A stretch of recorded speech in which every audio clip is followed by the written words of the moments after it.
This is Cooling Sip. It makes your way too hot drinks just the right temp. That's it. Simple. Easy to use, no more burnt mouth. Cooling Sip. Should I keep going? It's a 60. Oh, well, with the Cooling Sip lid on, you're less likely to spill, so nothing else gets burned either. Tell them how it works. Right. Cooling Sip has this patented lid technology with these cooling ridges that makes your way too hot beverages just the right temp before you sip. I feel like we've said that already. Yes, and more.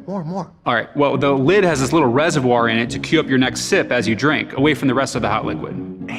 And it's reusable, your welcome nature, and stainless steel, dishwasher safe, and BPA-free silicone. More. And if your drink is cold enough, just twist the lid for direct drinking. Oh, and crowdfunding backers will receive a matching insulated vacuum-walled cup like this one, which is pretty cool, but mainly you can throw Cooling Sip on most any drink container. Nailed it! What? I don't. Oh, take another sip. Yeah. Cooling Sip.